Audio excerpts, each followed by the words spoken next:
আল্লাহ নবীর সবচেয়ে কাছের সাহাবী বিলাল,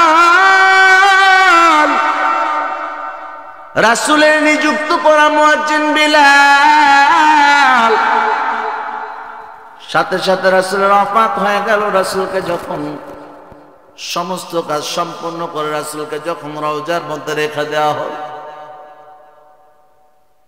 বিলাল ছোট্ট একটা গাঠুরি নিয়ে আল্লাহ নবীর মহব্বত নিয়ে আবু বকর ওমরের কাছে আসছে। ও আবু বকর, ও ওমর, আমাকে বিদায় দাও, আমি আর মদিনায় থাকতে চাই না, মদিনায় থাকবো না। বিলাল আবু বকর ডাক দিয়ে কয়, ও বিলালকে আবু বকর ওমর ডাক দিয়ে কয়, ও বিলাল, কেন থাকবা না? বলে, আমি যখন আজান দেওয়ার সাথে যখন রওজার দিয়ে তাকা আমার কলিজাটা ফেটে আসে। জোরে কোন আল্লাহু আকবার।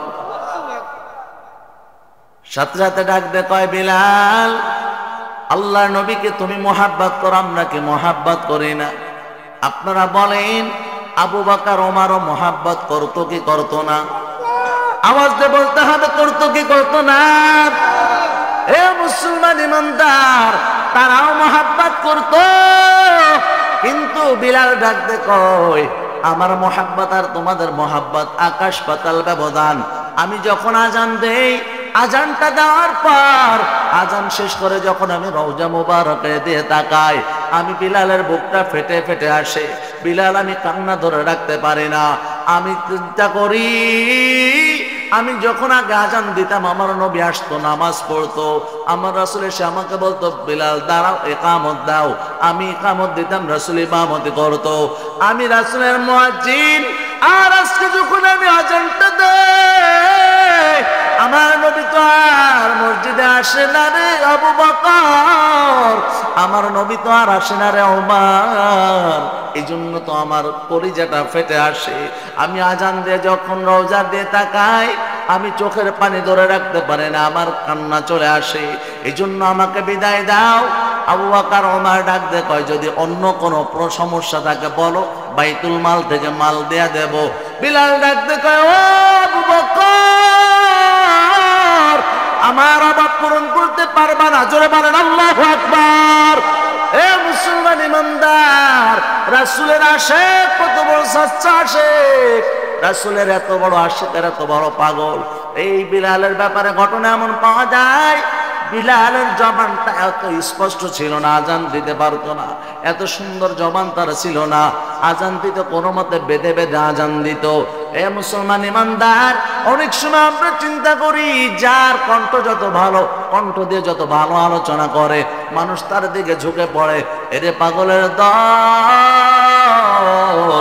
কণ্ঠওয়ালার চাইতে আল্লাহর কাছে খাঁটি ইখলাসওয়ালার দাম অনেক বেশি। আওয়াজ দে বলো ঠিক কিনা? বিসমিল্লাহ ونشهد أن سيدنا وسندنا وحبيبنا وحبيب ربنا وطبيبنا وطبيب قلوبنا ومولانا محمد ومولانا محمدا عبد الله ورسوله صلى الله تعالى عليه وعلى آله وأصحابه وبارك وسلم وبارك وسلم تسليما كثيرا كثيرا. الذي أرسله الله تعالى بالحق بشيرا ونذيرا وداعيا إلى الله بإذنه وسراجا منيرا. أما بعد فأعوذ بالله من الشيطان الرجيم. بسم الله الرحمن الرحيم لقد كان لكم في رسول الله أسوة حسنة صدق الله العظيم وصدق رسوله النبي الكريم ونحن على ذلك من الشاهدين والشاكرين والذاكرين والحمد لله رب العالمين وقال النبي صلى الله عليه وسلم من لم يرحم صغيرنا ولم يوقر كبيرنا ولم يبذل عالمنا فليس منا أو كما قال عليه الصلاة والسلام وقال تعالى في شان حبيبه وعلى آل محمد كما صليت على إبراهيم وعلى آل إبراهيم إنك حميد مجيد اللهم بارك على محمد وعلى آل محمد كما باركت على إبراهيم وعلى آل إبراهيم إنك حميد مجيد मैं दूर हो मजबूर हो ऐ सैयद आलम मैं दूर हो मजबूर हो ऐ सैयद आलम दीदार दिखाते नहीं आवाज सुना दो दीदार दिखाते नहीं आवाज सुना दो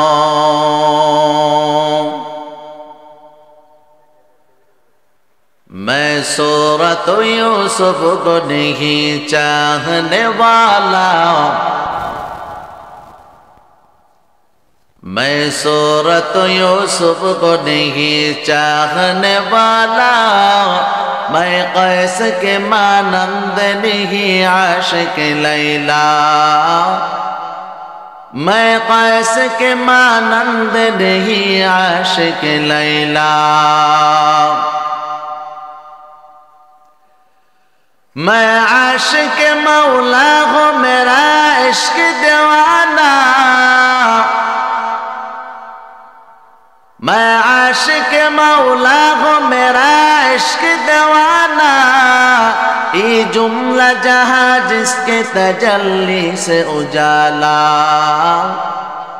ये जुमला जहाँ जिसके तजल्ली से उजाला जवान को एकटू जिर करे ला इलाहा इल्लल्लाह ला इलाहा इल्लल्लाह لا إله إلا الله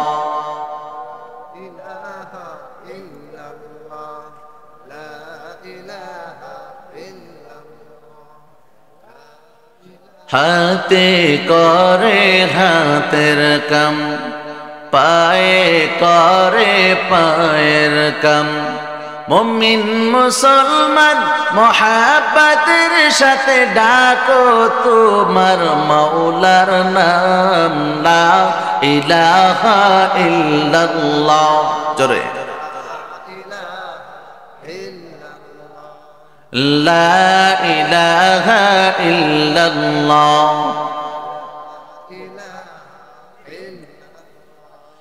আসমানে আল্লাহ জমিনে আল্লাহ হাশরে আল্লাহ ফুলসিরাতে আল্লাহ লা ইলাহা ইল্লাল্লাহ লা ইলাহা ইল্লাল্লাহ লা ইলাহা ইল্লাল্লাহ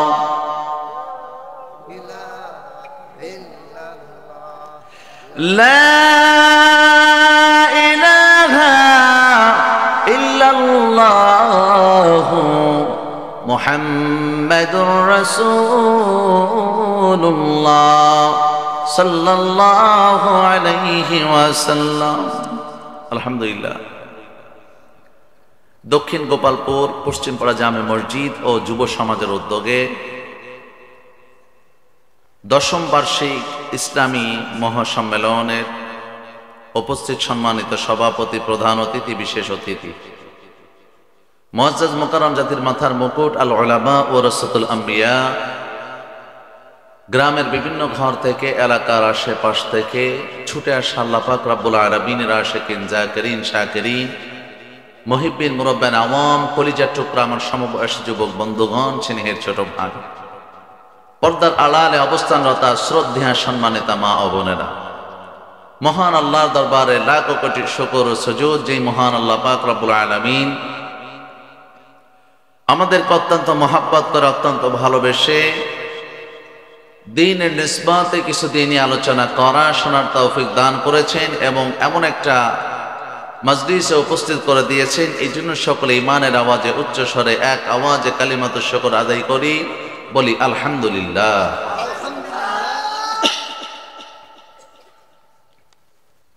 লাখো কোটি দুরূদ ও সালাম বিশ্ব মানবতার মুক্তির দূত সৈয়দুল মুরসালিন, শাফিউল মুজরিমিন, আকায়ে নামদার, মদিনার তাজেদার জনাব হযরত মুহাম্মদ রাসূলুল্লাহ সাল্লাল্লাহু আলাইহি ওয়াসাল্লামের উপর।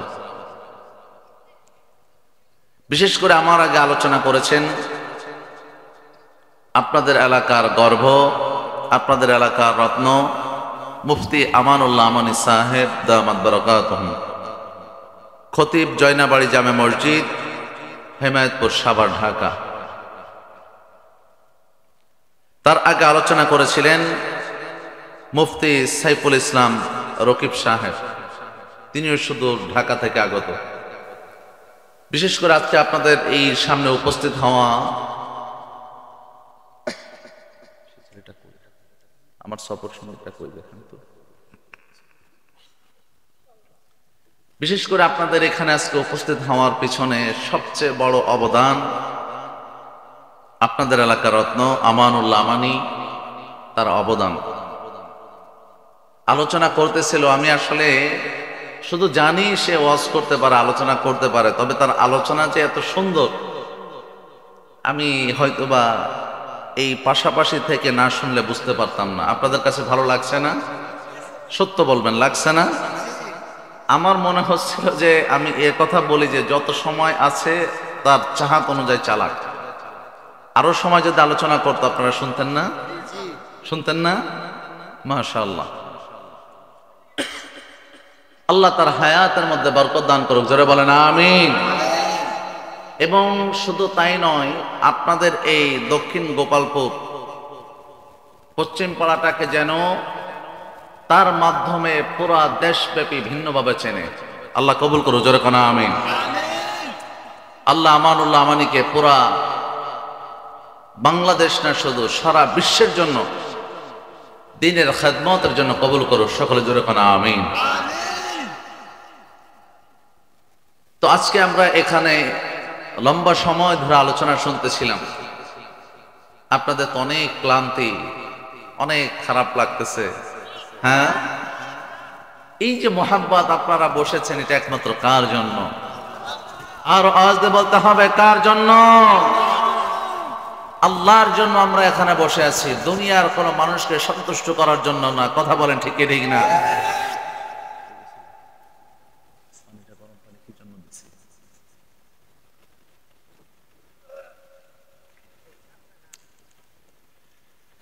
আমি কোরআনে কারিমা থেকে একটা আয়াত তেলাওয়াত করেছি। আল্লাহ তাআলা নিজেই রাসূলের ব্যাপারে নিজেই সার্টিফিকেট দিচ্ছেন যে আমার রাসূলের আদর্শের চাইতে পৃথিবীতে আর কারোর আদর্শ সুন্দর হতে পারে না। যেরকম আল্লাহু আকবার। কারণ হলো বর্তমান জামানায় তো যাকে তাকে আমরা, যার তার চরিত্রকে ফুলের চরিত্রের সাথে আমরা তুলনা দেই। কথা বলেন ঠিক না? দুনিয়ার মধ্যে যাকে তাকে আমরা বলে ফেলি অমুক ভাইয়ের চরিত্র ফুলের মতো পবিত্র। কথা কন ঠিক না? আবার যদি খোঁজ নিয়ে দেখেন ওই ভাই নামাজ পড়ে না 1 ওয়াক্ত, গাঁজা খায় 5 ওয়াক্ত। কথা কন ঠিক না? যাকে তাকে যার তার নামের আগে আমরা ট্যাগ লাগায় দেই, ট্যাগ বসায় দেই। কিন্তু আল্লাহ তাআলা নিজে বলতেছেন লাকাদ কানা লাকুম ফি রাসূলিল্লাহি উসওয়াতুন হাসানাহ। ও যুবক, দুনিয়ার মধ্যে সবচেয়ে শ্রেষ্ঠ আদর্শবান হলো মুহাম্মদুর রাসূলুল্লাহ সাল্লাল্লাহু আলাইহি ওয়াসাল্লাম। তো এই রাসূলের আদর্শ, রাসূলের ব্যাপারে কারোর সাথে কোনো কম্প্রোমাইজ নাই, চলবে না। রাসূলের আদর্শের সাথে কারোর কোনো কম্প্রোমাইজ চলবে না। একটু জমান করে জিকির করে লা ইলাহা ইল্লাল্লাহ।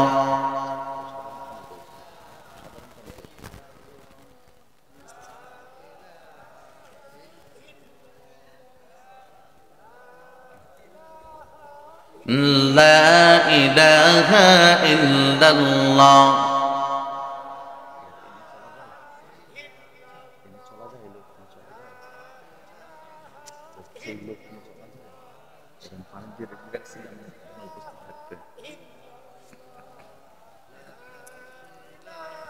লা ইলাহা ইল্লাল্লাহ।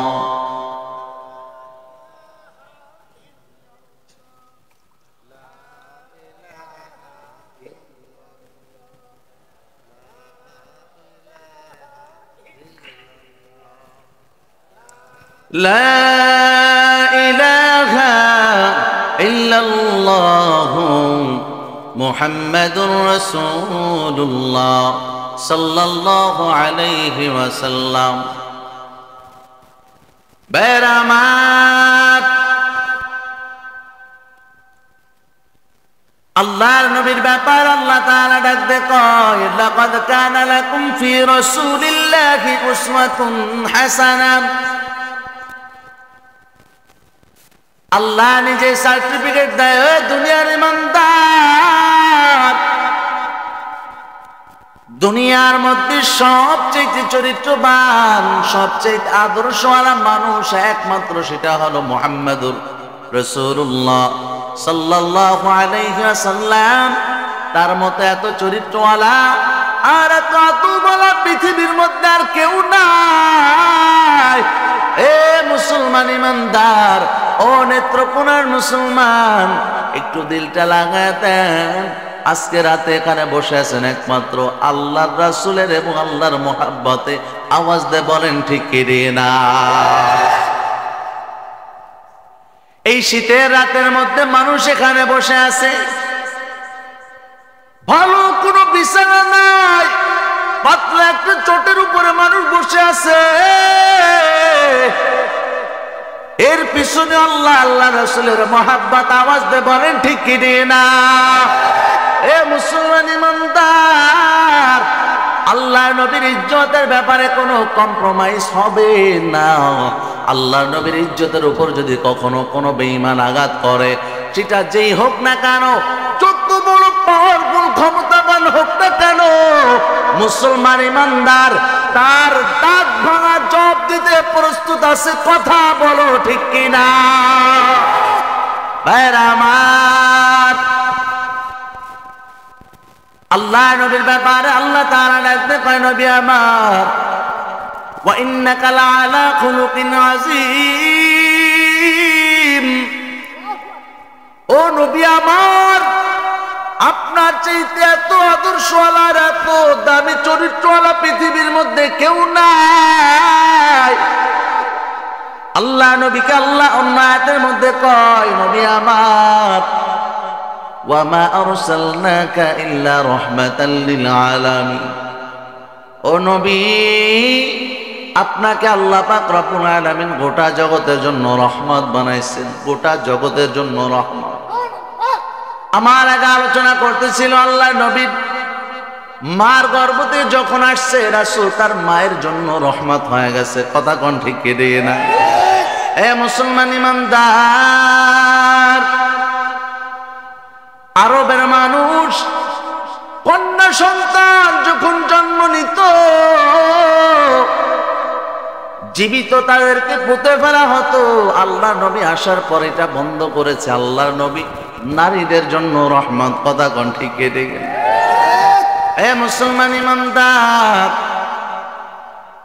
এই জামানায় এসে যদি তুমি একটু মিলায় দেখো,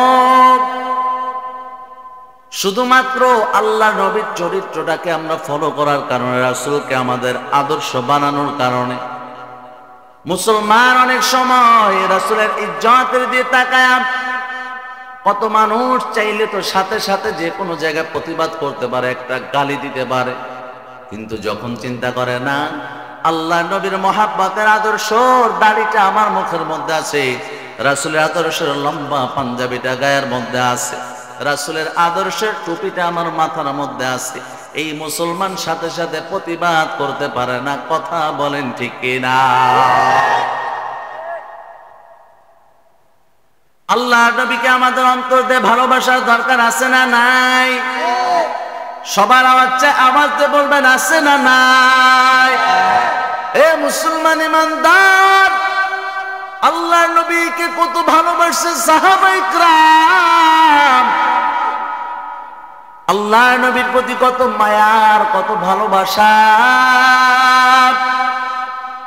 আমার আপনার নবী আল্লাহ রাসূল সাল্লাল্লাহু আলাইহি সাল্লাম যখন ওফাতের কথা হয়েছে, রাসূলের ওফাত,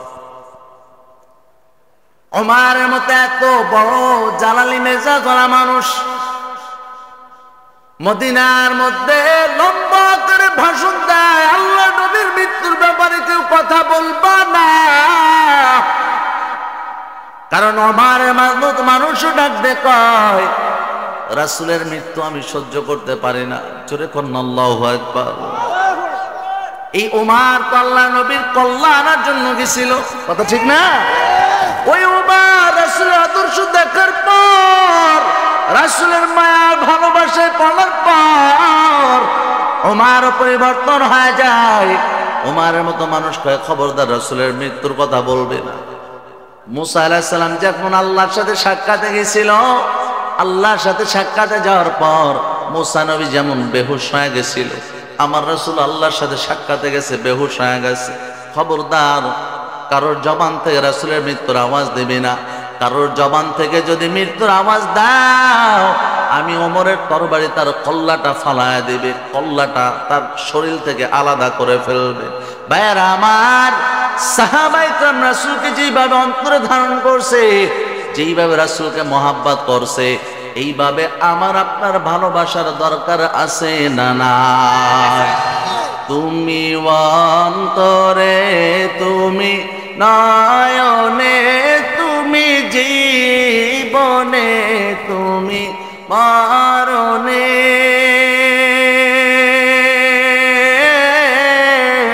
ও প্রাণের নবীরে, কথা বলেন ঠিক না? তুমি অন্তরে, তুমি নয়নে, তুমি জীবনে, তুমি মরণে, ও প্রাণের নবীরে, একটা আওয়াজ দিয়ে বলেন মারহাবা। ভাইরা আমার, ও নেত্রকোনার মুসলমান গো, আল্লাহ নবী দুনিয়ার মধ্যে যখন ওফাতের ঘটনাটা প্রচার হয়ে গেছে, আল্লাহ নবীর সবচেয়ে কাছের সাহাবী বিলাল, রাসূলের নিযুক্ত করা মুয়াজ্জিন বিলাল, সাথে সাথে রাসূলের ওফাত হয়ে গেল। রাসূলকে যখন সমস্ত কাজ সম্পন্ন করে রাসূলকে যখন রওজার মধ্যে রেখে দেওয়া হল, বিলাল ছোট্ট একটা গাঠুরি নিয়ে আল্লাহ নবীর মহব্বত নিয়ে আবু বকর ওমরের কাছে আসছে। ও আবু বকর, ও ওমর, আমাকে বিদায় দাও, আমি আর মদিনায় থাকতে চাই না, মদিনায় থাকবো না। বিলাল আবু বকর ডাক দিয়ে কয়, ও বিলালকে আবু বকর ওমর ডাক দিয়ে কয়, ও বিলাল, কেন থাকবা না? বলে আমি যখন আজান দেওয়ার সাথে যখন রওজা দিয়ে তাকা, আমার কলিজাটা ফেটে আসে। জোরে কোন আল্লাহু আকবার। সাথে সাথে ডাক দিয়ে কয়, বিলাল আল্লাহর নবীকে তুমি মোহাব্বত করো, আমরা কি মোহাব্বত করি না? আপনারা বলেন আবু বকর ওমরও মোহাব্বত করতো কি করতো না? আওয়াজ দিয়ে বলতে হবে, করতো কি করতো না?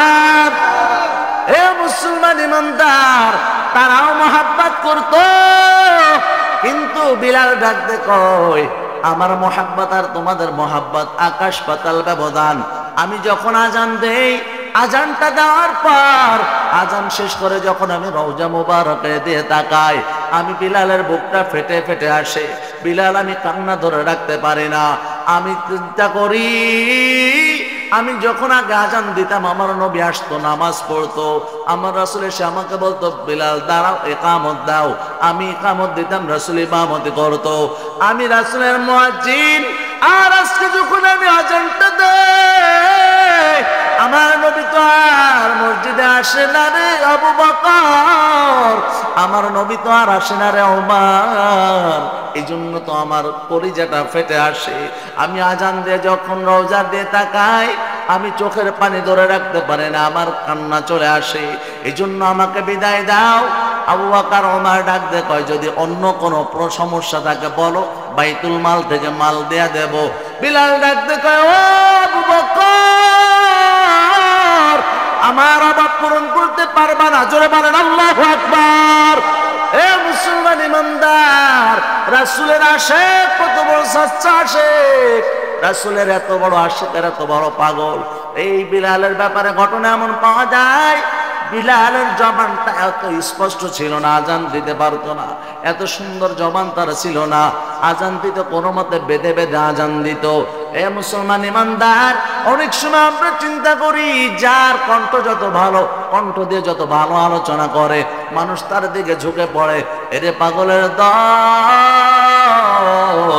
কণ্ঠওয়ালার চাইতে আল্লাহর কাছে খাঁটি ইখলাসওয়ালার দাম অনেক বেশি। আওয়াজ দে বলো ঠিক কিনা?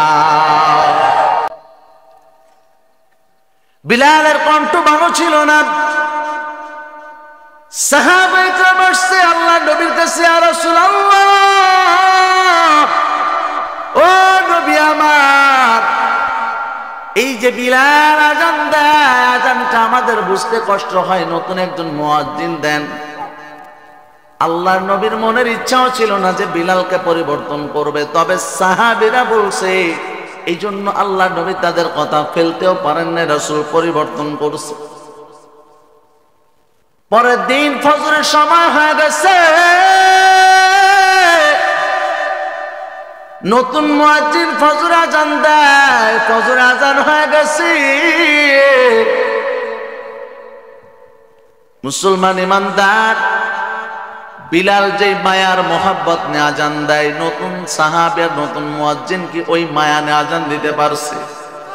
আওয়াজ দিয়ে বলেন। ওই মায়ার মোহাব্বতের অন্তরে নাই। জিব্রাইল আমিন চলে আসছে। জিব্রাইল আমিন আসার পর আল্লাহর নবীকে ডাক দিয়ে কয়, ও নবী গো, আজকে ফজরে কি আজান হয় নাই নবী আমার? আল্লাহর নবী কয়, ফজর আজান তো বহুত আগে হয়েছে, কিন্তু সকাল তো আর হয় না, ঘড়িও তো তখন আর নাই। সকাল হয়, আলো দেখা তারপর নামাজ পড়ায়, আজকে তো আর সলক হয় না, সকাল হয় না। জিব্রাইল আমিন ডাক দিয়ে কয়, নবী আমার, বিলালকে মুয়াজ্জিনের দায়িত্ব থেকে রুখসত দেওয়া হয়েছে? কয়, হ্যাঁ হয়েছে। কয়, আপনি ব্যাপারটা জানেন না? এই রাতের বেলায় আল্লাহর দরবারে দাঁড়ায়া বিলাল যে কথাগুলো বলছে, আমার আল্লাহর দিলটা মায়ায় পড়ে গেছে। জোরে বলেন আল্লাহু আকবার। যেই নামাজের মুসাল্লা দাঁড়া গেছে, যেই নামাজের মুসাল্লা দ্বারা আল্লাহকে বলে, আল্লাহ গো, আমার জবানে যে সমস্যাটা, এটাও তো ইসলাম গ্রহণ করার জন্যই জবানের সমস্যা, আগে তো সমস্যা ছিল না। আল্লাহ, এটাই কি আমার অপরাধ?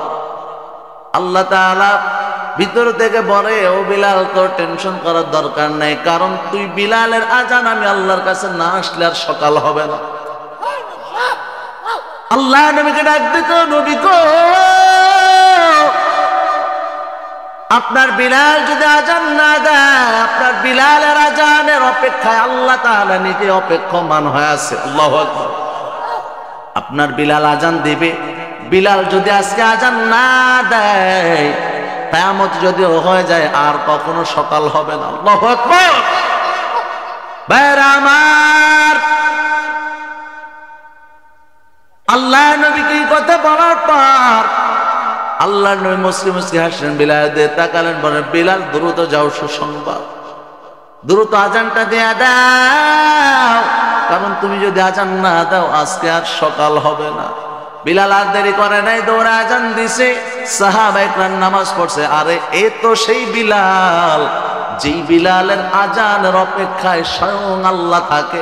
জোরে আওয়াজ দিয়ে বলেন আল্লাহু আকবার। মদিনার থেকে বিদায় হয়ে চলে গেছে, রাসূল চলে গেছে, মুহাম্মদের বিলাল চলে গেছে। যাওয়ার পর লম্বা একটা মাস পার হয়ে গেছে, 1 থেকে 1.5 মাস পার হয়ে গেছে। 1 থেকে 1.5 মাস পার হয়ে যাওয়ার পর আল্লাহ নবী বিলালের স্বপ্নের মধ্যে দেখা দিলেন। আল্লাহ নবী বলেন, যদি স্বপ্নে আমাকে কেউ দেখলো সে সত্য দেখলো। সুবহানাল্লাহ। না রাসূলকে দেখতে চাই কি চাই না? জোরে বলেন, দেখতে চাই কি চাই না? রাসূলকে যদি কোনো মানুষ দেখে, স্বপ্নের মাধ্যমে যদি দেখে, ওই ব্যক্তির জন্য জান্নাত ওয়াজিব হয়ে যায়, জাহান্নামের আগুন তার জন্য হারাম হয়ে যায়। জোরে আওয়াজ দিয়ে বলেন সুবহানাল্লাহ। আমার মরণ কালে আইসো নবী কিনারে, ও প্রাণের হাবিব গো, আমি নয়ন ভরে দেব শুধু তো ও মারে, আমি নয়ন ভরে দেব শুধু তো ও মারে। কথা বলতে হবে, ঠিক না? আমায় যখন রাখা হবে অন্ধকার কবরে, আমায় তোমার আশিক বলে দিও আপন করে। নবী তোমায় বিনে নাই যে গতি কবরে, নবী তোমায় বিনে নাই যে গতি কবরে। ও প্রাণের হাবিব গো, আমি নয়ন ভরে দেব শুধু তো ও মারে, আমার মরণ কালে আইসো নবী কিনারে, ও প্রাণের হাবিব গো, আমি নয়ন ভরে দেব শুধু তো ও মারে। মুনকার নাকির প্রশ্ন যখন করবে আমারে, তখন যেন চিনি নবী আমি যে তোমারে। কথা ঠিক না? মুনকার নাকির প্রশ্ন যখন করবে আমারে, তখন যেন চিনি নবী আমি যে তোমারে। তোমার নূরানি চেহারা শুধু দেখব রে নবী, তোমার নূরানি চেহারা শুধু দেখব রে, ও প্রাণের হাবিব গো, আমি নয়ন ভরে দেব শুধু তো ও মারে, আমি নয়ন ভরে দেব শুধু তো ও মারে। একটা আওয়াজ দিয়ে বলেন মারহাবা। বেরামার দীর্ঘ 1 থেকে 1.5 মাস পর বিলাল যখন স্বপ্নে দেখলো, আল্লাহ নবী স্বপ্নে দেখা যায়, ও বিলাল আজকে 1টা মাস পার হয়ে গেল রে বিলাল, একটা বারের জন্য কি তোর অন্তরে মায়া লাগে না? একটা বারের জন্য কি তোর অন্তরে মায়া হয় না? একটা বারের জন্য কি আমি রাসূলের সাক্ষাতে তোর আসতে মনে চাই না? জোরে কোন আল্লাহু আকবার। বিলাল আর দেরি করে নাই, সাথে সাথে কান্না করতে করতে মদিনার দিকে রওনা শুরু করছে। মদিনার দিকে আসে আর দুরূদ পড়তে থাকে, দুরূদ পড়তে থাকে। মদিনার দিকে যখন চলে আসছে, রাতের বেলা 3টা বেজে গেছে। রাত 3টার সময় মদিনার মানুষের তাহাজ্জুদের সময় উঠে তাহাজ্জুদ পড়ে। 3টার সময় যখন আসছে, আসার পর আল্লাহ নবী রওজার পাশে এসে বসে পড়ছে। রওজা তখন সামান্য পরিমাণ জালি দিয়ে ঘেরা, কপালটা মিশায় দিয়ে শুধু কান্না করে আর কান্না করে আর কান্না করে, কান্না করে। বিলালের কান্না দেখার পর মদিনার অনেক মানুষ এই জায়গায় উপস্থিত হয়ে গেছে। উপস্থিত হয়ে তারা অনেকে বিলালের সাথে কান্না শুরু করে। এখন অনেকে এসে ডাক দেখায়, ও বিলাল, আজকে কতদিন হয়ে গেছে, ও বিলাল, তোমাকে তো আর আজান দিতে শুনতে পাই না, তুমি তো আর আজান দাও না। ও বিলাল, পারবা কি একটু আজান দিতে যাও, একটু আজান দাও। মানুষ আমাকে যে আজান দিতে বলো, এ মদিনার মানুষ আমাকে আগে বলো, আমি যদি আজকে আজান দেই, আজান দিলে কি আমার রাসূল আর আসবে? আমার রাসূলকে নামাজ পড়াতে আসবে। ও মদিনার মানুষ বলো, আমি যে আজান দেব, আমি আজান দিলে আমার রাসূলের সে আগে নামাজ পড়াতেন। আমার রাসূল আমাকে ডাক দিয়ে বলতেন, এ মুয়াজ্জিন ইকামত দাও। আজকে কি আমার নবী আর আসবে? আমি আজকে আজান কাকে শোনাবো? কে আমার আজান শুনবে আর কে আমার প্রশংসা করবে? বিলাল কান্না করার পর মদিনার মানুষ ডাক দিয়ে কয়, ও মদিনার মানুষ গো, বিলালকে যদি আজকে আজান দেওয়াতে হয়, পৃথিবীর কেউ পারবে না। চলে যাও, দ্রুত চলে যাও, ইমাম হাসান আর হুসাইনের কাছে চলে যাও। ইমাম হাসান আর হুসাইনের কাছে যাওয়ার পর বলে, দৌড়ায় তাদেরকে আসতে বলো। তারা যদি বিলালকে অনুমতি দেয়, তারা আজান দিয়ে দেবে। ইমাম হাসান আর হুসাইন আর তাদের চেহারা পুরাপুরি কেমন যেন আল্লাহর নবীর চেহারার মতো চেহারা ছিল। জোরে আওয়াজ দিয়ে বলো সুবহানাল্লাহ। বেরামার যখন আসছে, আসার পর বিলাল হাসান আর হুসাইনকে জড়াই ধরে কান্না করে, কান্না শুরু করে দিয়েছে। সাথে সাথে ইমাম হাসান আর হুসাইন মাথার মধ্যে হাত দিয়ে কয়, বিলাল যান, দ্রুত একটু আজান দেন, মদিনার মানুষের অন্তরটাকে শান্ত বানায় দেন। বিলাল দৌড়ায় উঠছে, উঠে যখন আজান শুরু করছে, আল্লাহু আকবার, আল্লাহু আকবার। আজান যখন দিছে, একের পর এক আজান দিতে দিতে আশহাদু আল্লা ইলাহা ইল্লাল্লাহ শেষ করছে।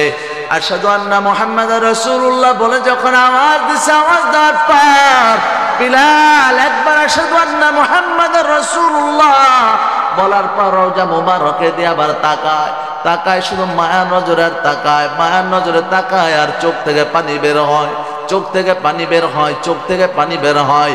দ্বিতীয়বার যখন আবার আশহাদু আন্না মুহাম্মাদুর রাসূলুল্লাহ এই আওয়াজটা যখন দিছে, গোটা মদিনার মানুষের মধ্যে বিলালের আজানের আওয়াজ কানের মধ্যে পৌঁছায় গেছে। মানুষ সব ঘুমের মধ্যে ছিল। একটা দৌড়ে সবাই ঘুম থেকে লাফ দিয়ে উঠছে। অনেকে দৌড়ায় চিল্লা পাল্লা শুরু করছে, এ নবী মনে হয় চলে আসছে, নবী চলে আসছে। আল্লাহু আকবার। সবাই পাগলের মতো দৌড়ায়, এ নবী আসছে। বিলাল যখন আজান দিয়েছে, নবী মনে হয় চলে আসছে, নবী মনে হয় আজকে নামাজ পড়াবে। সবাই পাগলের মতো দৌড়ায়, পাগলের মতো পাগল করা হয় মদিনার দিকে সবাই দৌড়ায়। এ মুসলমান ইমানদার, সবাই জমায়েত হয়ে গেছে। বিলাল কান্না করে আর কান্না করে। আশহাদু আন্না মুহাম্মাদুর রাসূলুল্লাহ দ্বিতীয়বার বলছে, কি বলতে বলতে বিলাল সরাসরি জায়গায় মাটির মধ্যে দরাস করে পড়ে বেহুশ হয়ে গেছে। জোরে কোন আল্লাহু আকবার। পাগল মনামা তুমি কারলা গিয়া করলা রে বাড়ি ঘর, পাগল মনামার তুমি কারলা গিয়া করলা রে সুখের ঘর। উপর তলাই বাতি জ্বলে, উপর তলাই বাতি জ্বলে, নিচ তলাতে অন্ধকার তুমি কারলা গিয়া করলা রে বাড়ি ঘর। পাগল মন আমার তুমি কালা গিয়া করলা রে সুখের ঘর। একটা আওয়াজ দিয়ে বলেন ঠিক কিনা? খারাপ লাগে? খারাপ লাগে? অনেক রাত এই সময় উঠেছি, আমি তো অবাক হয়েছি। আমি ভেবেছি হয়তো লোক হয়তো থাকবেই না সামনে, এরপরও যে আপনারা বসে আছেন, আল্লাহ আপনাদেরকে কবুল করুক। জোরে কন্যা আমি। এই বসাটা আখেরি মুনাজাত পর্যন্ত থাকা যাবে তো ইনশাআল্লাহ? যাবে ইনশাআল্লাহ? আল্লাহ কবুল করুক। জোরে কন্যা আমিন। অনেক কষ্ট ক্লান্তি এটার ভিতর দিয়েও শুধু ভাবতেছিলাম, মানুষ যত সামান্যই হোক না কেন, আজকে লম্বা সময় যদি দেখি, আমার এই বছরের হিসাবে যদি করি, সবচেয়ে অল্প মানুষ নিয়ে আজকে বসে আছি। কিন্তু অল্প মানুষ বিষয় না, আমার কাছে অল্প মানুষ ফ্যাক্ট না। মানুষ অল্প হতে পারে, আল্লাহর কাছে কবুলিয়াতটা সবচেয়ে বড়। কথা বলেন ঠিক কি ঠিক না? আরে হাজার হাজার মানুষ দিয়ে কি হবে? হতে পারে আজকের আলোচনা থেকে একটা মানুষের দিলে যদি আসর করে আর পরিবর্তন হয়ে যায়, আজকের মাহফিলটা সার্থক। কথা বলেন ঠিক কি ঠিক না?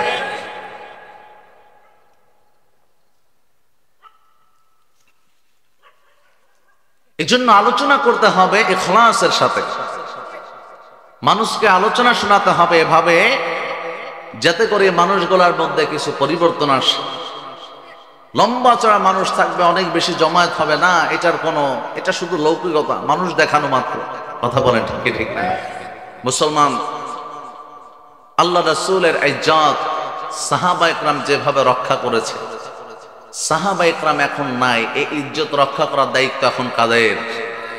আওয়াজ দিয়ে বলেন আমাদের। কাদের? রাসূলের ইজ্জতের উপর যদি কোনো বেঈমান নাস্তিক আঘাত করে, তাকে ছেড়ে দেওয়া হবে? আওয়াজ দিয়ে বলেন ছাড় দেওয়া হবে?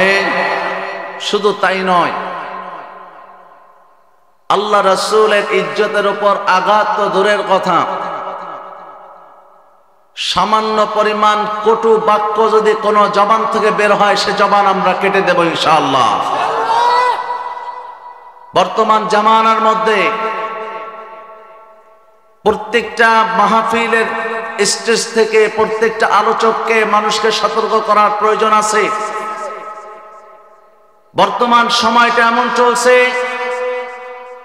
যে এমন হতে পারে এই যে সময়টা যে দাঙ্গা শুরু হয়েছে,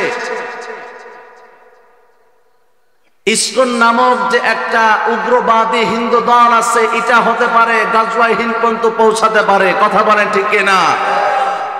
আল্লাহ রাসূল বলেছেন গাজওয়ায়ে হিন্দ হবে।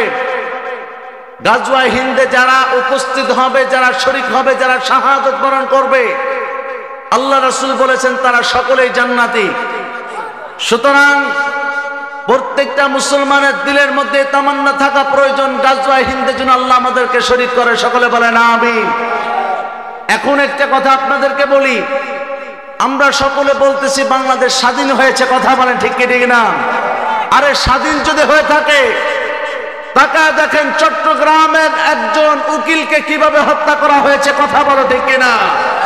উগ্রবাদী ইসকনরা এই আঘাত করেছে, বোঝা গেল তারা এই সামান্য কিছু হিন্দুত্ববাদীরা মুসলমানদের উপরে আঘাত করতে পারে নাই, কারণ বুঝতে হবে তাদের পিছনে আরো বড় শক্তি আছে। কথা কন ঠিক কিনা?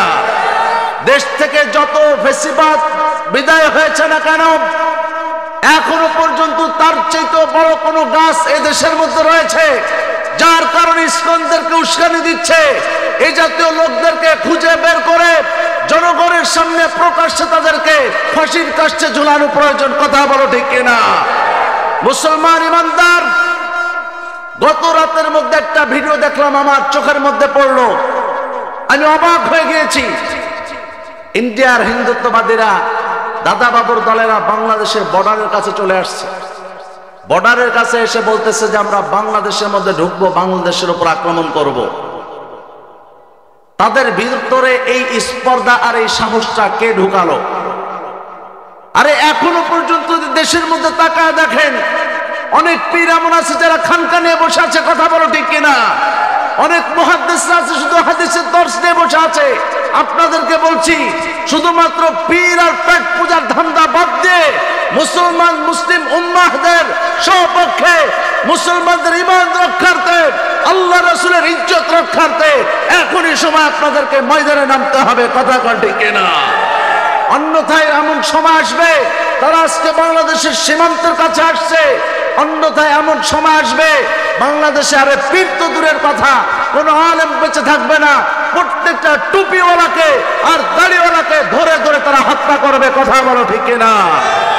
মুসলমান ইমানদার, এখনই সুযোগ আপনাদের, সচেতন থাকবেন, ইমানটাকে মজবুত করবেন। যে কোনো মুহূর্তে আল্লাহ রাসূলের ইজ্জত রক্ষার্থে, কোরআনের ইজ্জত রক্ষার্থে, আল্লাহর ইজ্জত রক্ষার্থে প্রয়োজন যদি হয় এক সাগর রক্ত পাড়ি দেওয়া হলো আল্লাহর রাসূলের ইজ্জত, আল্লাহর কোরআনের ইজ্জত রক্ষা করে ছাড়বো ইনশাআল্লাহ।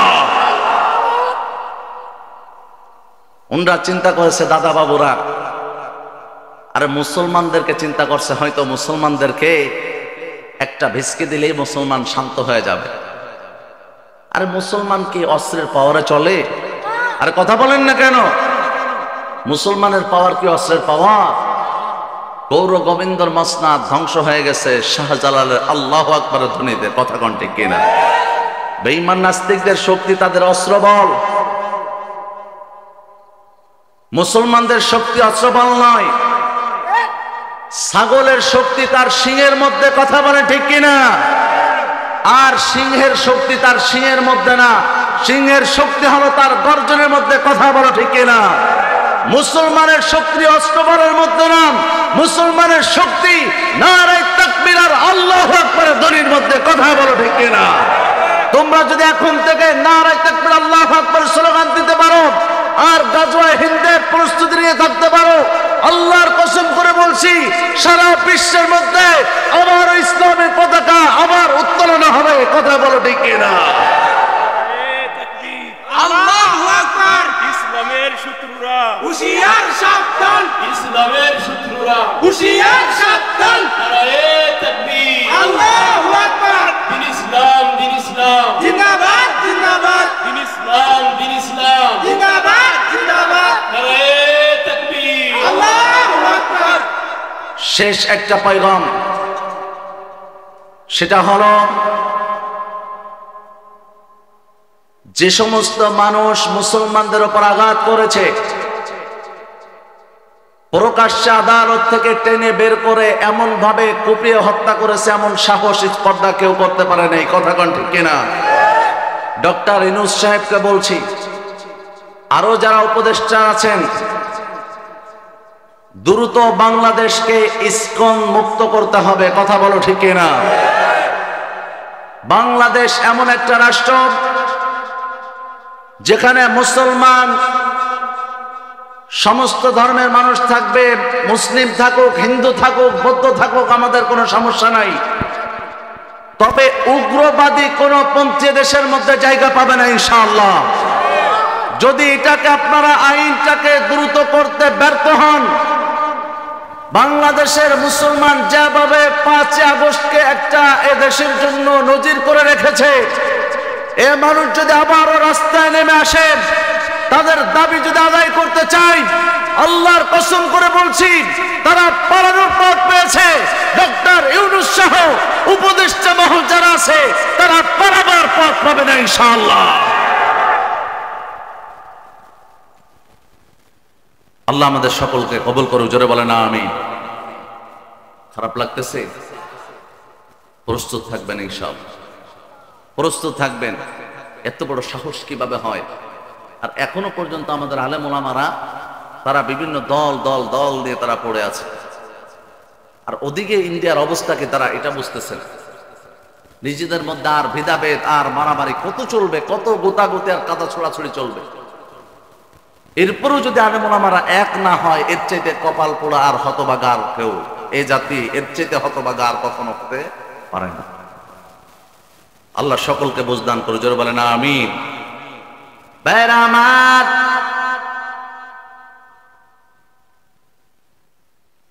আল্লাহর নবী আমার রাসূলের ব্যাপারে আল্লাহ তাআলা বলেন, ও নবী,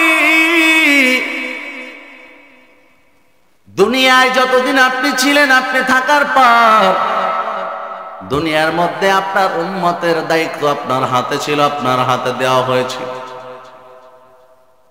আল্লাহ নবী দুনিয়াতে চলে যায়, কয় নবী আপনার কোনো টেনশন করার প্রয়োজন নাই, উম্মতের জন্য আপনার টেনশন করা লাগবে না,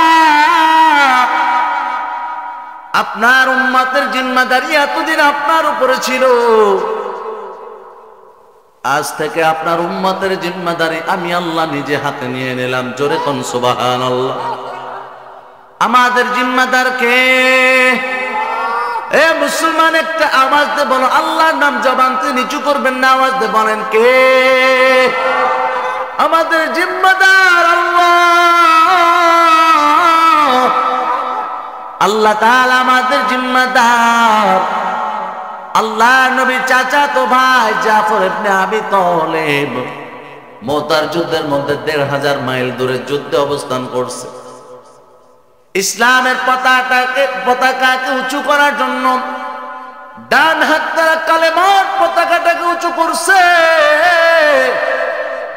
ডান হাত দিয়ে উঁচু করার পর বেঈমান কাফের এসে ডান হাতের উপর একটা আঘাত করছে, ডান হাতটা কেটে মাটিতে পড়ে যায়, কালেমার পতাকাটা নিচে পড়তে যায়। জাফর ইবনে আবি তালেব বাম হাত দিয়ে ধরে উঁচু করে ফেলছে। জোরে কোন আল্লাহু আকবার।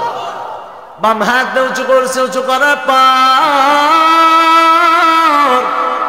বাম হাতের উপরে আবার কাফের আঘাত করছে, বাম হাতটা আবার কেটে যায়। আল্লাহর দ্বীনের কালেমাটাকে নিচে পড়তে দেয় নাই, বুকটা পেতে দিয়েছে, আল্লাহর দ্বীনের কালেমাটাকে বুকের উপরে জায়গা দিয়েছে। আপনারা আওয়াজ দিয়ে বলেন, আল্লাহ দেখে কি দেখে না? আল্লাহ নবী দৃশ্য দেখার পর কান্না করছে, কান্না করে।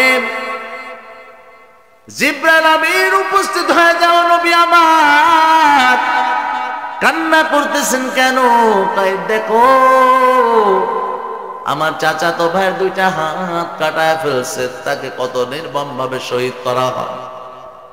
জিবরাইল আমিন ডাক দেখায়, ও নবী গো, ঘটনা একটা দেখছেন আর একটা দেখেন নাই। আপনার চাচাতো ভাই আল্লাহর দ্বীনের জন্য 2টা হাত কাটাইছে। আল্লাহ পাক রব্বুল আলামিন জান্নাতের মধ্যে তাকে 2টা পাখার ব্যবস্থা করে দিছে। हकीकत से तो दुनिया बेखबर है, दुनिया की नुमाइश पर नजर है। नमी गोयम के अज दुनिया जुदा बाश, बहर कारे के बाशी बा खुदा बाश। बैरामार আল্লাহ রাসূলকে সাহাবায়ে কেরাম এত মোহাব্বত করছে, কত মোহাব্বত।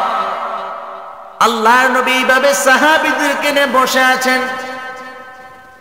আল্লাহ নবী আলোচনা করে হকের ব্যাপারে, আলোচনা করার পর রাসূল বলেন, দুনিয়ায় যদি কেউ কারো কাছে হক আর বিনা পাওনা থাকো, এটাকে আদায় করে নাও। এমনকি আমি রাসূল যদি হকের ব্যাপারে কারোর কাছে ঋণ থাকে, আমার কাছ থেকে তোমরা আদায় করে নাও, পরিশোধ করে নাও।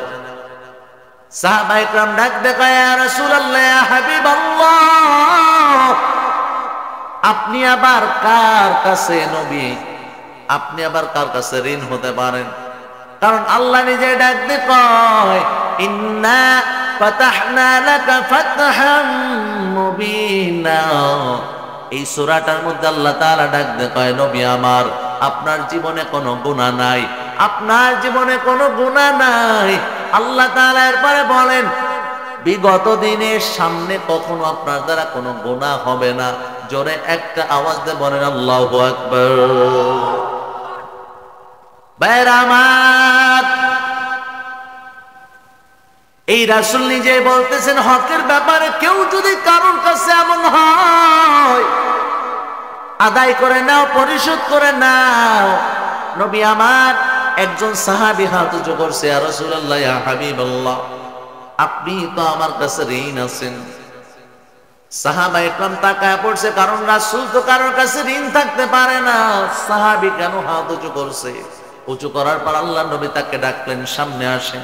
সামনে যখন আসছেন, আসার পর রাসূল ডাক দিয়ে বললেন, কি ঋণ আছে আপনি আমাকে মনে করিয়ে দেন, আমার হয়তো বা স্মরণ নাই। সাহাবী ডাক দিয়ে কয়, ইয়া রাসূলুল্লাহ, ইয়া হাবিবাল্লাহ, কিছুদিন আগে মনে করে দেখেন, এইখানে আমরা সবাই বসেছিলাম, আপনি সবাইকে দ্বীনের তালিম দিচ্ছিলেন, হাতের মধ্যে আপনার যে লাঠিটা ছিল, এই লাঠিটা দিয়ে আপনি আমার গায়ের মধ্যে পিটা দিয়েছিলেন। আল্লাহ রাসূল কয়, হ্যাঁ আমার মনে পড়ছে। সাহাবী ডাক দিয়ে কয়, ও নবী আমার, ওই যে পিটাটা আপনি আমার গায়ের মধ্যে দিয়েছেন, আমি যদি আপনাকে ক্ষমা না করি, ও নবী বলেন এটা কি ক্ষমা হবে? আল্লাহ নবী বলেন, না, এটা ক্ষমা হবে না। সাহাবা ইকরাম কান্নায় পড়ে গেল। আর রাসূলের হাতের লাঠির খোসাও যদি কারো শরীরের মধ্যে লাগে, ওই শরীরটা আল্লাহর জান্নাতের জন্য ওয়াজিব হয়ে যায়। জোরে আওয়াজ দিয়ে বলেন ঠিক কিনা? আল্লাহ নবীর সাহাবী বলেন, রাসূল আপনি আমাকে একটা পিটা দিয়েছিলেন, এটা আমি ক্ষমা করি না, এখন কি ক্ষমা হবে? আল্লাহ নবী বলেন, না, এটা ক্ষমা হবে না। ও সাহাবী, কি করতে চান বলেন? সাহাবী ডাক দিত, নবী আমার, এটাকে আদায় করতে চাই। আল্লাহ রাসূল বলেন, তাহলে সামনে চলে আস। অন্য সাহাবীরা কান্না করে, হায় আফসোস, হয়তোবা কপালটা আজকে পুড়াইলো। আমরা কত আশা করছি রাসূলের হাতের খোসা যেন আমাদের গায়ের মধ্যে লাগে, আমাদের এখনো লাগাতে পারি না। আর এই পাগলটা নিজে হাতে মনে হয় জান্নাতটাকে নষ্ট করে ফেলায়, লোকটা সামনের দিকে আগায় যায়। আরে আপনাদেরকে বলি, যেহেতু আল্লাহর নবীর একজন সাহাবী, রাসূলের সাহাবী কখনো ভুল ডিসিশন নিতে পারে? জোরে বলেন, পারে? পারে? এ মুসলমান ইমানদার, রাসূলের পিছে আসছেন। পিছে আসার পর রাসূলকে ডাক দেখো, ও নবী আমার, আপনার গায়ের মধ্যে পোশাক, আপনার গায়ের মধ্যে জামা, যখন আপনি আমাকে পিটানটা দিয়েছেন আমার গায়ের মধ্যে কোনো জামা ছিল না। এখন বলেন আপনার জামার উপর দিয়ে আমি একটা পিটা দিয়ে হক আদায় হবে? আল্লাহ নবী বলেন যে সাহাবী, না, জামার উপর দিয়ে, কাপড়ের উপর দিয়ে পিটান দিলে হক আদায় হবে না। আল্লাহ রাসূলকে বলা, রাসূল তাহলে জামাটা খুলে ফেলেন। আল্লাহ রাসূল যখন জামাটাকে খোলা শুরু করছে, রাসূলের ঘাড়ের এখানে মোহরে নবুয়াতটা সাথে সাথে ঝলমল করে উঠছে। জোরে কোন আল্লাহু আকবার। এ মুসলমান ইমানদার, ও নেত্রকোনার মুসলমান, পর্দার মা, রাসূলের ঘাড়ের মোহরে নবুয়ত যখন ঝলমল করে উঠছে, সাহাবী আর দেরি করে নাই, হাউমা করে চিল্লায় কান্না শুরু করছে। রাসূলকে পিছন দিয়ে জড়ায় ধরে রাসূলের মোহরে নবুয়তের মধ্যে বারবার চুমু খায় আর কান্না করে, আর বারবার কান্না করে। আর রাসূলকে জড়ায় ধরে কান্দার বলে, ও নবী আমার, ও নবী গো, আপনাকে আমি আঘাত করব এটা ভাবছেন না? না, ও নবী আমার, আমার জীবন আপনার উপরে কোরবান হয়ে যাক, আমার মা বাবার জীবন আপনার উপরে কোরবান হোক। আমি আমার পুরো জীবনীতে আপনাকে আমি আঘাত করব কি? কোন বেঈমান নাস্তিক যদি আপনার দিকে একটা ফুলের টোকা দেয়, আমি সাহাবী জীবিত থাকতে ওই বেঈমান নাস্তিককে আমার চোখের সামনে থেকে সরে যেতে দেব না। জোরে বলেন না আল্লাহু আকবার। এ মুসলমান ইমানদার, সাহাবী জড়ায় ধরে মোহরে নবুয়তে চুমু খায় আর বারবার ডাকতে কয়, নবী আমার, আল্লাহ যদি কিয়ামতের ময়দানে আমাকে জিগায়, কি নিয়ে আসছো আমার কাছে, কি নিয়ে আসছো বলো? আমি আল্লাহকে ডাকতে বলবো, আল্লাহ, যদিও আমি কিছু আনতে পারছি কিনা জানি না, মালিক কতটুকু কবুল হয়েছে, তবে আমার ঠোঁটের মধ্যে তাকায় দেখেন আপনার রাসূলের মোহরে নবুয়তের ছোঁয়া লেগে আছে। আয় আল্লাহ, এই ওসিলা আপনি আমাকে মাফ করে দেন। জোরে বলেন সুবহানাল্লাহ। পাইলে নিরালাই গো নবী, পাইলে নিরালাই, পাইলে নিরালাই গো নবী, পাইলে নিরালাই। দুই কদমে চুমু খাবো, দুই কদমে চুমু খাবো, চরণ ধুলি মাখবো গাই, পাইলে নিরালাই গো নবী পাইলে নিরালাই। উম্মতি উম্মতি বনে কাঁদলেন নবী জীবন ভরে, ঠিক কিনা? উম্মতি উম্মতি বলে কাঁদলেন নবী জীবন ভরে। এখনো কান দেন নবী, এখনো কান দেন নবী পাপী উম্মতের মায়ায় পাইলে নিরালাই গো নবী পাইলে নিরালাই। পাইলে নিরালাই গো নবী পাইলে নিরালাই। দুই কদমে চুমু খাবো, দুই কদমে চুমু খাবো, চরণ ধুলি মাখবো গাই পাইলে নিরালাই গো নবী পাইলে নিরালাই। একটা আওয়াজ দিয়ে বলেন মারহাবা। এ মুসলমান ইমানদার, খারাপ লাগতেছে? চলবে চলবে। ইমাম মালিক মদিনার জমিনে 70 বছর, 70 বছর জীবনটা কাটাইছে ইমাম মালিক। ইমাম মালিক জীবনে কখনো পায়ের মধ্যে জুতা পরে নাই, ইমাম মালিক কখনো জুতা পরে নাই।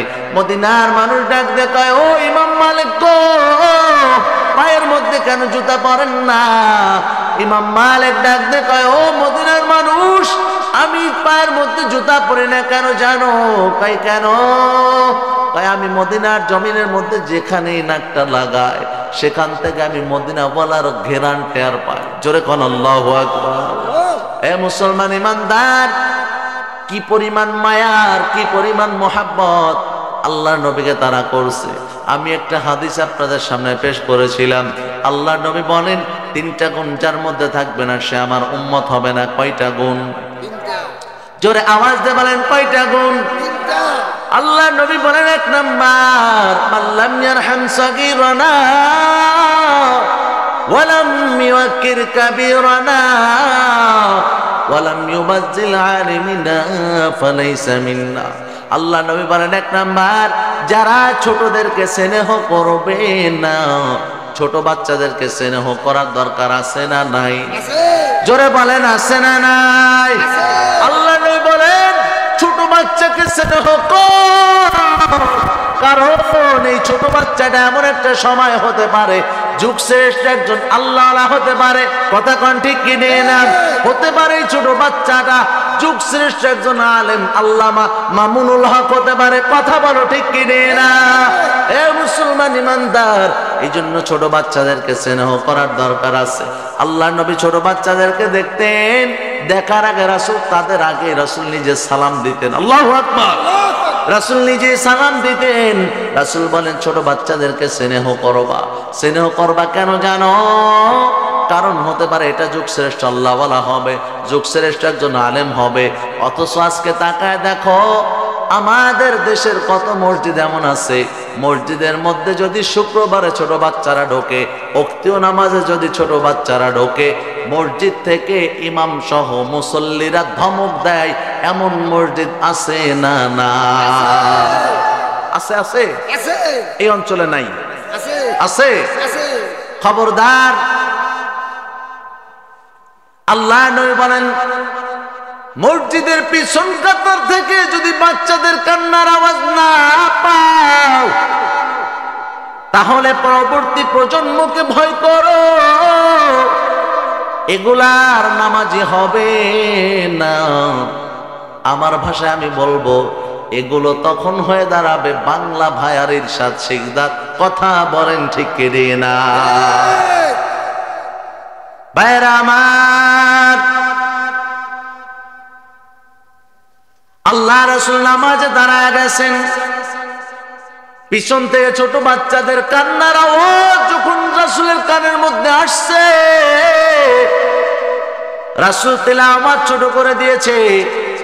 আর আপনি বলেন কান্নার আওয়াজ শুনলে, বাচ্চাদের ছোট একটু দৌড়াদৌড়ি আওয়াজ শুনলে আপনার নামাজ নষ্ট হয়ে যায়। বুঝতে হবে, আরে মেয়ে আপনি এখনো নামাজ পড়াই শেখেন।